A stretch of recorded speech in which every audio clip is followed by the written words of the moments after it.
Sir एक ये AMU में स्लोगन चल रहा है, उसको लेके जो विवाद चल रहा है, इसके लिए हम क्या कहेंगे? देखिए, इसमें दो चीज़ें हैं। एक चल रहा है स्लोगन, दूसरा चल रहा है विवाद। स्लोगन, ये जो स्लोगन है, इस स्लोगन की अपनी एक हिस्ट्री है, इसका अपना एक बैकग्राउंड है। ये वही स्लोगन है जिसको रेस करते हुए शहीद अशफाकुल्लाह खान ने जो है फांसी का फंदा चूमा। ये वही स्लोगन है जिसको रेस करते हुए, अल्लाह अकबर के स्लोगन को रेस करते हुए ब्रिगेडियर उस्मान ने अपनी शहादत का नजराना इस मुल्क के प्रोटेक्शन के लिए पेश किया। ये वही स्लोगन है जिसको रेस करते हुए हमारे उलेमाओं की लाशें दिल्ली से लेकर कानपुर तक 58-57 के गदर के बाद टंगी थी, अल्लाह अकबर का स्लोगन रेस करते हुए। ये वही स्लोगन है जिसको रेस करते हुए शिवाजी की फौज को लीड किया था इब्राहिम खान ने, अल्लाह अकबर के स्लोगन को रेस करते हुए। ये वही अल्लाह अकबर का स्लोगन है जिसको रेस करते हुए हकीम खान सूर ने महाराणा प्रताप की जो फौज थी उसको लीड किया था। ये वही स्लोगन है जिसको रेस करते हुए अलाउद्दीन खिलजी ने मंगोल्स के अटैक से इस मुल्क को और इस मुल्क में रहने वाले आम आवाम को बचाया था। तो ये इस स्लोगन की अपनी एक तारीख है, जिस तारीख को कोई जो है इसको भुलाया नहीं जा सकता, इसको इग्नोर नहीं किया जा सकता। स्लोगन से प्रॉब्लम किसको है, अब वो एक गौर करने वाली चीज़ है। जो आपने कहा ना कि स्लोगन पर विवाद चल रहा है, तो विवाद क्यों चल रहा है और किन लोगों को इस स्लोगन से प्रॉब्लम है, ये मैं आपको बताता हूँ। ये एक्चुअली प्रॉब्लम ये है कि इस मुल्क में कुछ एक ग्रुप था जो इंसानों को इंसानों से अछूत बनाकर रखे हुए था। फिर यहाँ बाहर से यही स्लोगन रेज करते हुए, अल्लाह अकबर का स्लोगन रेज करते हुए, इक्वालिटी का मैसेज लेकर इस इनइक्वालिटी के सिस्टम में कुछ लोग आए जिनको हम मुसलमान कहते हैं, जो इस्लाम के फॉलोवर हैं, और आकर के उन्होंने यहाँ इक्वालिटी का मैसेज दिया और इनइक्वालिटी के उस निज़ाम को तोड़ा और यहाँ पर इक्वालिटी इस्टेब्लिश करी।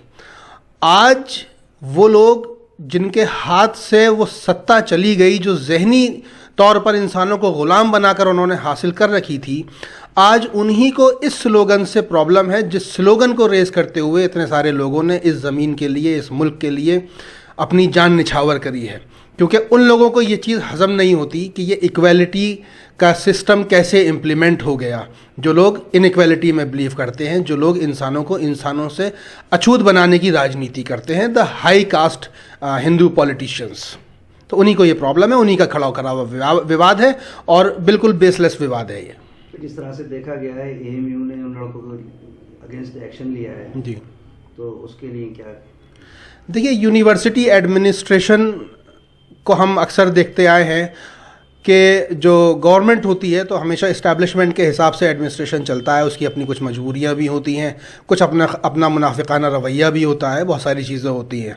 But at the same time मैं एएमयू एडमिनिस्ट्रेशन से भी अपील करना चाहूँगा कि शायद, और इस वक्त तो जो प्रॉक्टर हैं हमारे, वो लॉ डिपार्टमेंट के ही प्रोफेसर भी हैं, मैं उनसे ये रिक्वेस्ट करूँगा कि आप कुछ ना पढ़ें, सिर्फ एएमयू एक्ट को उठाकर पढ़ लें। अगर एएमयू एक्ट भी ये पढ़ लेंगे तो इन्हें पता चलेगा कि अलीगढ़ मुस्लिम यूनिवर्सिटी के इस्टेब्लिशमेंट के motives according to the act of parliament क्या है। और मोटिव्स हैं specially to promote cultural and religious practices teachings among Muslims in India. ये बेसिक मोटिव है एक्ट ऑफ पार्लियामेंट का, जिसका नाम है अलीगढ़ मुस्लिम यूनिवर्सिटी एक्ट। जिस एक्ट से वाइस चांसलर है, जिस एक्ट से प्रॉक्टर है, जिस एक्ट से यूनिवर्सिटी है, जिस एक्ट से स्टूडेंट है, जिस एक्ट से टीचर्स हैं, जिस एक्ट से नॉन टीचिंग स्टाफ है, जिस एक्ट से ओल्ड बॉयज़ हैं, सब कुछ उस एक्ट से है। और उस एक्ट में ये लिखा हुआ है कि यहाँ मुसलमानों को पूरी आज़ादी हासिल है अपनी मजहबी, अपनी कल्चरल टीचिंग्स करने का, उनको आगे प्रमोट करने का। जिस तरह से देखा जा रहा है, अभी हाल फिलहाल में थोड़ी कुछ टाइम पहले ही 1-2-3 वीडियो और वायरल हो रही हैं जिसमें दूसरी कम्युनिटी के लोगों ने स्लोगन दिया है, तो उसके लिए क्या? देखिए, वो वीडियोस मैंने देखी हैं, वो भी सब स्टूडेंट्स हैं as far as my knowledge is concern, और उसी एज ग्रुप के हैं मोस्टली, जहाँ तक मुझे पता है ग्रेजुएशन फर्स्ट सेकेंड ईयर के वो स्टूडेंट्स हैं, ज़ाहिर है यंग एज है।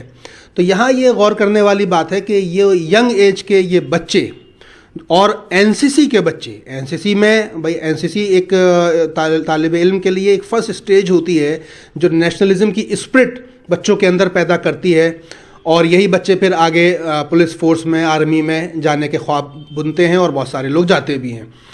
तो आज यही एनसीसी के कम उम्र के बच्चे ये इस तरह की अगर एक्टिविटी कर रहे हैं कि इनको ये पता है कि ये अगर कुछ पर्टिकुलर स्लोगन्स रेज करेंगे तो उसका अपना एक सर्टेन रिएक्शन आएगा जिससे कंट्रोवर्सी क्रिएट होगी, और वो उस तरह की एक्टिविटी कर रहे हैं, तो ये एक बहुत बड़ा सवाल खड़ा करता है आज हमारी सोसाइटी के लिए कि इन यंगस्टर्स में ये नफ़रत का जहर आखिर बो कौन रहा है, कौन इन बच्चों के हाथ में कलम की जगह ये नफ़रत के परचम दे रहा है।